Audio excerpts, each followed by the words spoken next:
அண்மை செய்தி.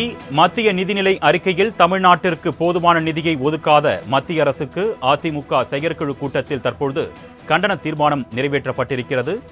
மத்திய நிதிநிலை அறிக்கையில் தமிழ்நாட்டிற்கு போதுமான நிதியை ஒதுக்காததற்கு மத்திய அரசுக்கு எதிராக அதிமுக செயற்குழு கூட்டத்தில் தற்பொழுது கண்டனம் தெரிவிக்கப்பட்டிருப்பதாக அண்மை செய்தி வெளியாகியிருக்கிறது. தொடர்பான அண்மை செய்தியை நாம் பார்த்துக் கொண்டிருக்கிறோம்.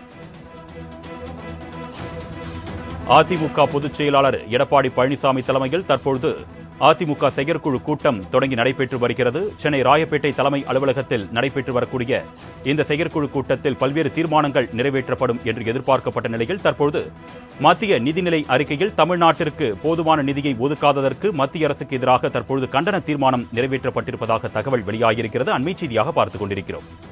இதுகுறித்த கூடுதல் விவரங்களை செய்தியாளர் ராஜேஷ் வழங்க நாம் கேட்கலாம். வணக்கம் ராஜேஷ், இந்த தீர்மானம் தொடர்பான கூடுதல் விவரங்கள். அதிமுகவினுடைய செயற்குழு கூட்டம் என்பது தற்போது தொடங்கி நடைபெற்று வருகிறது. அவைத்தலைவர் தமிழ்மகன் முஸ்லிம் தலைமையிலும் அக்கட்சியினுடைய பொதுச் செயலாளர் எடப்பாடி கே பழனிசாமி முன்னிலையில் இந்த செயற்குழு கூட்டம் என்பது நடைபெற்று வருகிறது. இந்த செயற்குழு கூட்டத்தில் என்ன மாதிரியான தீர்மானங்கள் நிறைவேற்றப்பட உள்ளன என்பது ஒரு எதிர்பார்ப்பாக இருந்தது. அதன் அடிப்படையில் பார்க்கும் பொழுது தற்பொழுது 9 தீர்மானங்கள் நிறைவேற்றப்பட்டிருக்கின்றன. அதில் முதல் தீர்மானமாக 2024 மக்களவைத் தேர்தலில் கூட்டணிக்கு வாக்களித்த வாக்காளர் பெருமக்களுக்கும் அயராது உழைத்த நிர்வாகிகள் மற்றும் தொண்டர்களுக்கு நன்றி தெரிவிக்கக்கூடிய அந்த தீர்மானம் நிறைவேற்றப்பட்டிருக்கிறது. இரண்டாவது தீர்மானமாக நியாய விலைக் கடைகளில் அத்தியாவசிய பொருட்கள் வழங்காத திமுக அரசுக்கு கண்டனம் என்று நிறைவேற்றப்பட்டிருக்கிறது.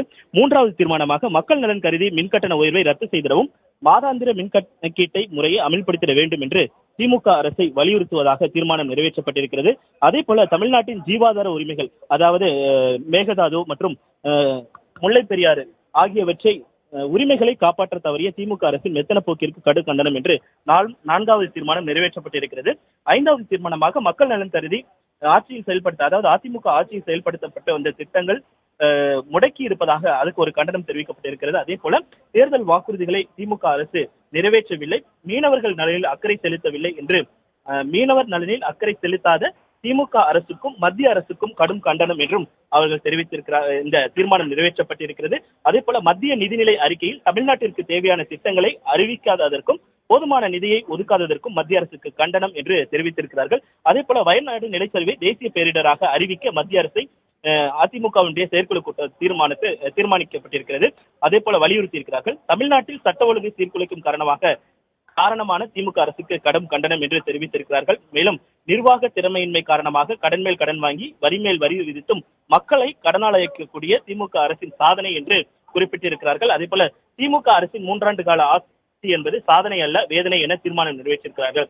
9வது தீர்மானம் தான் குறிப்பிட்டு பார்க்க வேண்டிய தீர்மானமாக இருக்கிறது அருணேஷ்.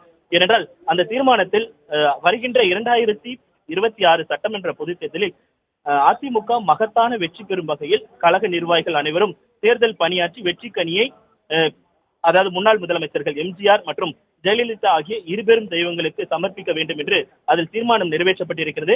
இந்த தீர்மானத்தில் நாம் உள்ளே சென்று பார்த்தோம் என்றால் 9வது தீர்மானத்தை பொறுத்த வரைக்குமே முழு அதிகாரமும், அதாவது சட்டமன்ற பொதுத் தேர்தலில் கூட்டணி அமைப்பது, நிர்வாகிகள் நியமனம் அமைப்பது, குழு அமைப்பது உள்ளிட்ட எல்லாவற்றிற்குமே அதிகாரம் படைத்தவராக எடப்பாடி பழனிசாமி திகழ்கிறார் என்று செயற்குழு கூட்டத்தில் தீர்மானம் நிறைவேற்றப்பட்டிருக்கிறது. அருணேஷ், விரிவான தகவல்களுக்கு நன்றி ராஜேஷ்.